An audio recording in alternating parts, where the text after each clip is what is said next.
नमस्कार। मैं शिखा त्यागी media map से। जैसा कि आप जानते हैं, मीडिया मैप में हमने एक पहल की है जिसमें हम देश और दुनिया में हो रही अलग अलग विषयों के ऊपर चर्चा करते हैं। हम रोज़मर्रा की खबर तो नहीं, लेकिन खास विषयों पे ध्यान देते हैं और चाहते हैं कि हम जो पब्लिक चेतना है उसको थोड़ा झिझोड़ें और इस बारे में सोचें। तो हाल ही में अमेरिका के नए प्रेसिडेंट की स्वेरिंग इन सेरेमनी हुई थी। तो उसको देखते हुए ही मेरे मन में कुछ ख्याल आ रहे थे कि 23 करोड़ का देश है अमेरिका, और 23 करोड़ के देश का राष्ट्रपति और 23 करोड़ के देश का देश, पूरी दुनिया में उसका जलवा है, पूरी दुनिया में उसकी चलती है, लोग उसको मानते हैं, सुनते हैं। वो कोई स्टेटमेंट देता है तो पूरी दुनिया हिलती है, कोई स्टेटमेंट देता है तो दुनिया की मार्केट हिल जाती है। ट्रंप के आने के एक्सपेक्टेशन में 3 महीने से मार्केट्स में उथल पुथल चल रहा था। तो ये सब देखते हुए और उस दिन उनकी स्वेरिंग इन सेरेमनी को भी देखते हुए और जिस तरीके का एक विमर्श चल रहा था टेलीविजन पे, रेडियो पे, अखबारों में, मेरे मन में ऐसे ख्याल आया कि ये 23 करोड़ का देश, इसका इतना जलवा है और हम 140 करोड़ के हैं, and we have the biggest human resource at our hand. और अभी मुझे प्रोफेसर शिवाजी भी बता रहे थे कि अमर्त्य सेन ने भी कहा था कि बड़ी पॉपुलेशन होना कोई हैंडीकैप नहीं बल्कि एक स्ट्रेंथ है। तो मैंने सोचा इस बारे में आज प्रोफेसर सरकार के साथ, शिवाजी सरकार के साथ एक चर्चा करती हूँ। आप मास कम्युनिकेशन के एकेडमिशियन भी रहे हैं और फाइनेंशियल मैटर्स में पिछले 40 साल से ज़्यादा से लिखते आ रहे हैं, तो आपकी उस पर अच्छी पकड़ है। तो इसके ऊपर ही चर्चा करते हैं। तो मेरे जहन में सर एक चीज़ तो ये आ रही थी कि हम अपने आप को विश्व गुरु कहते हैं, विश्व गुरु का अच्छा डंका भी बजाते हैं, और फिर मैं कुछ ये आंकड़े देख रही थी। तो मैं आपको भी इन आंकड़ों का बताऊंगी कि ग्लोबल जीडीपी में अमेरिका की हिस्सेदारी 30% है और भारत की 3% है। वो 23 करोड़ का देश है, हम 140 करोड़ के। मेरे दिमाग में ये बात अटक गई है कि हम 140 करोड़ के हैं। और आपने बहुत अच्छा कहा, 23 करोड़ का अमेरिका, मतलब अमेरिका उत्तर प्रदेश के बराबर है। उत्तर प्रदेश के वहाँ भी बराबर तो है, 23 करोड़ है। वहाँ भी 23 करोड़ है। बहुत अच्छी बात है। और एक मिनट, इसमें टॉस करेंगे शुरू से ही वहीं से नहीं, तो मेरे तो सुई वहीं अटक गई है कि हम 140 करोड़ का देश, 3% की कंट्रीब्यूशन है हमारी ग्लोबल जीडीपी में। चाइना की 18% की है और अमेरिका की 30% की है। और इनफैक्ट थोड़ा सा इससे अलग हटूँ, हालांकि वो भी एक डेवलपमेंट का इंडिकेटर है। स्टॉक मार्केट्स में अमेरिकन स्टॉक्स का 75% शेयर है ग्लोबल स्टॉक मार्केट में। विश्व गुरु हम हैं। और हमारी एनुअल इनकम जो है, ग्रॉस पर कैपिटा इनकम, $2375 है। हम 120वें नंबर पे हैं। हम ह्यूमन डेवलपमेंट इंडेक्स पे 134वें नंबर पे हैं। बांग्लादेश से सिर्फ एक नंबर ऊपर, वो 135 नंबर पे है। तो मेरे जहन में ये चल रहा था कि हम 140 करोड़ के लोग, हम क्यों नहीं ग्रेट बन सकते, हमारा देश क्यों नहीं ग्रेट बन सकता। ट्रंप ने कहा let's make America great again. हम भी ये सुनते आ रहे हैं, हम बने नहीं हैं। मैं ये नहीं कहती कि इंटेंशनली नहीं बने, कमियां कहीं पर हैं, तो उन्हें हम कैसे देखें। देखिए, आपने जो बातें कही बहुत सही है। एक प्रॉब्लम हमारे साथ रहा है और कहीं ना कहीं शुरू से रहा है। एक तो पूरी लीडरशिप, कैसी भी लीडरशिप रही हो, पॉवर्टी सिंड्रोम से दबी रही है। हिंदुस्तान की गरीबी सरकार की गरीबी हो गई, और वो सरकार की गरीबी फिर हिंदुस्तान के लोगों के गरीबी को बढ़ाती रही। तो हिंदुस्तान में एक अच्छी शुरुआत की थी, और अगर आप इंटरनेशनल मॉनेटरी फंड के शुरुआत की रिपोर्ट देखें, उन्होंने हमारे प्लानिंग प्रोसेस की बहुत तारीफ की थी। आईएमएफ ने कहा था कि फर्स्ट प्लान में सरकार ने प्लान में 11-12% की इनकम ग्रोथ की बात सोची थी, पर एक्चुअली वो 18% बढ़ा था। जिस तरह से हमने शुरुआत की थी और सारी चीज़ों की, मतलब खेती सबसे बड़ी पहली चीज़ थी, खेती से लेके इंडस्ट्री, और इंडस्ट्री में सरकार उस वक्त भी चाहती थी कि प्राइवेट सेक्टर आगे आए, उनकी मदद करे। वो चाहती थी कि बिजली के जो प्लांट्स हैं वो प्राइवेट सेक्टर चलाए, क्योंकि सरकार का काम नहीं है, काम तो इंडस्ट्री के लिए है ना।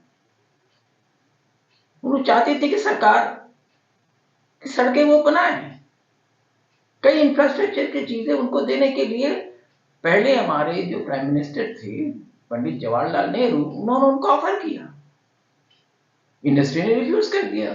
उन्होंने कहा कि इंफ्रास्ट्रक्चर बनाना हमारा काम थोड़ी है, हमारा काम तो प्रोडक्शन करना है। उन्होंने सीधे सीधे प्रोडक्शन का, प्रॉफिट नहीं कहा। पर ये जो मामला रहा, ये हिंदुस्तान के प्राइवेट सेक्टर जो है कभी भी हिंदुस्तान के आम लोग के या सरकार के साथ कभी खड़ी नहीं। उनकी कोशिश ये रही कि सरकार पर कब्जा तो कर लो, चाहे लाइसेंस परमिट राज के नाम से हो, चाहे लिबरलाइजेशन के नाम से हो, पर उनका कंट्रीब्यूशन जो है उस तरह का नहीं रहा। ये एक सबसे बड़ी प्रॉब्लम रही कि private sector has always been. तो दुनिया में कैसे चल रहा है प्राइवेट सेक्टर? अगर हम अमेरिका की हम बात करें, अमेरिका तो पूरी प्राइवेट एंटरप्राइज है। अमेरिका पूरी प्राइवेट एंटरप्राइज है, ये गलत है।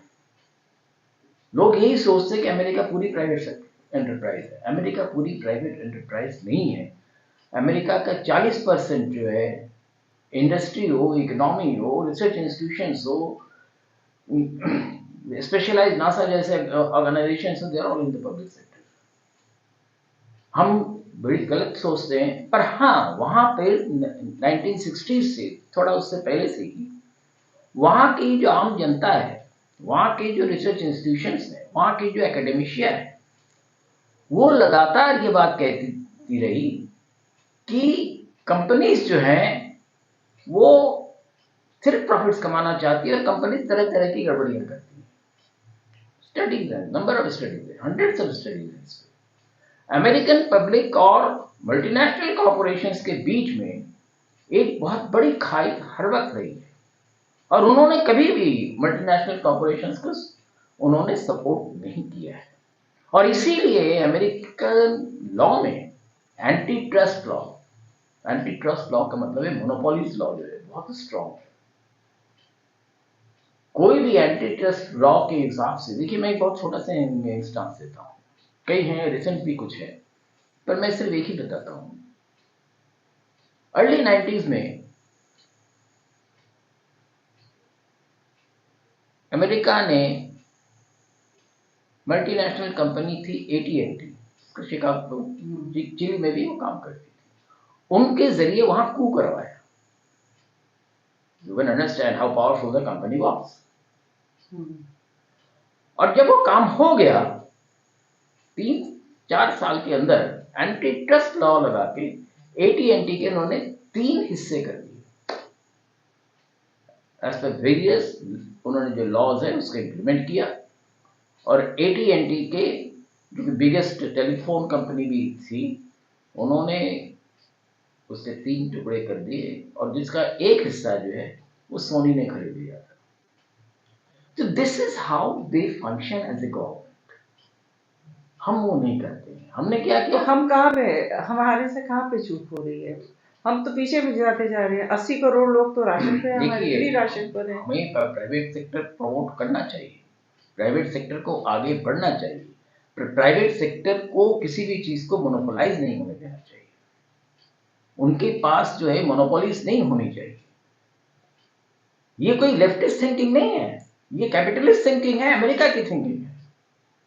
नहीं, मैं राइट लेफ्ट में तो चाहिए नहीं, मैं कह रहा हूँ, आम तौर पर जब इस तरह की बातें करते हैं तो लोग कहते हैं तो लेफ्टिस्ट सोच है। लेफ्टिस्ट सोच नहीं है ये, it is a capitalist thinking. उनका कहना है कि कैपिटलिस्ट थिंकिंग के हिसाब से क्यों, उनका कहना है फिर इसमें से जो है 2-4 जो है वही बड़े हो जाएंगे, बाकी छोटे हो जाएंगे, जो हमारे हिंदुस्तान में आज हो रहा है। इन्वेस्टमेंट क्यों नहीं आ रहा है?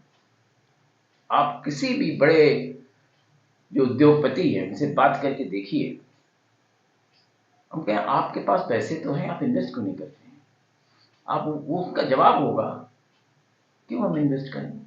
हमारे जो भी काम है ठीक ठाक चल रहे हैं, हम इसमें खुश हैं, हम बढ़ाएंगे। और कोई दूसरा जो शिकारी इंडस्ट्रियलिस्ट है वो आकर हमें कब्जा कर लेगा। तो हम हमारी जरूरत क्या इन्वेस्टमेंट करने की? ठीक है, हमारी रोजी रोटी चल रही है, जितना हम कर सकते हैं कर रहे हैं। तो इसको अमेरिका ने आज से 100 साल पहले सोच लिया था, और हम आज तक जो है हमारे पास बहुत स्ट्रांग मोनोपोली लॉस थे एमआरटीपीसी। हमने उसको 2000 ऑनवर्ड उसको खत्म कर दिया, जस्ट जंक्ड एमआरटीपीसी टोटली। और उसका नतीजा हम देख रहे हैं कि कुछ गिने चुनी कंपनियां ही सिर्फ आगे बढ़ रही। तो ये तो एक बात हुई, एक एस्पेक्ट हुआ जो आपने कहा कि मोनोपोली नहीं होनी चाहिए, प्राइवेट सेक्टर प्रमोट होना चाहिए। इसके लेकिन सरकार का तो बहुत बड़ा वृहद क्षेत्र होता है ना, उसका तो उसकी आउटलुक तो बड़ी होनी चाहिए। तो सरकार का काम है ना कि इसमें तरीके ढूंढने, रास्ते निकालें कि किस तरह हम इंडस्ट्री को प्रमोट करें।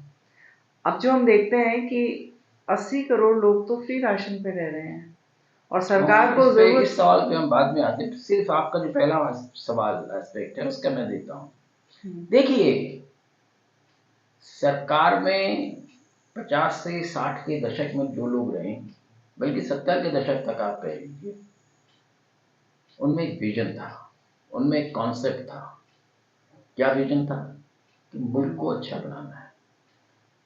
उनमें विजन था मुल्क के लोगों की आमदनी बढ़ानी है। उनमें विजन था हिंदुस्तान में ही हमें प्रोडक्शन करना है, मेड इन इंडिया करना है। और ये जो चीजें थी कि स्वदेशी का जो एक भाव था, उसकी वजह से आप देखिए 1980 तक हम हर चीज को हिंदुस्तान में बनाने लगे थे। हम पहले रेलवे इंजन इंपोर्ट करते थे, हम यहाँ बनाने लगे, इलेक्ट्रिक के हो, डीजल के हो। अब बड़े छोटे, बहुत थोड़े से समय में कोयले के वो सारी चीजें हम करने लगे, तमाम तरह की बहुत सारी चीजें। हमें खेती में बहुत जबरदस्त आगे बढ़े, ग्रीन रेवोल्यूशन के जरिए। ये विजन नहीं था जरा। तो अभी कहाँ चूक हो रही है? हम कह रहे पहले इतनी तो बात कर लें, और बाकी बातें हम फिर किसी वक्त करते हैं। ये चीज हमें समझने की जरूरत है कि हमें आगे बढ़ना है तो हमें विजन चाहिए। हमें इंडस्ट्री पे सब कुछ छोड़ नहीं देना चाहिए, इंडस्ट्री पे लगाम रख के चलना चाहिए। इंडस्ट्री हमें नहीं चला सकते, हम इंडस्ट्री को चलाएंगे। नहीं, मैं लगाम के खिलाफ हूँ। नहीं, लगाम बहुत तरह की होती है, लगाम की जरूरत होती है। आप पे भी बहुत सारी लगाम लगी हुई है। चलिए।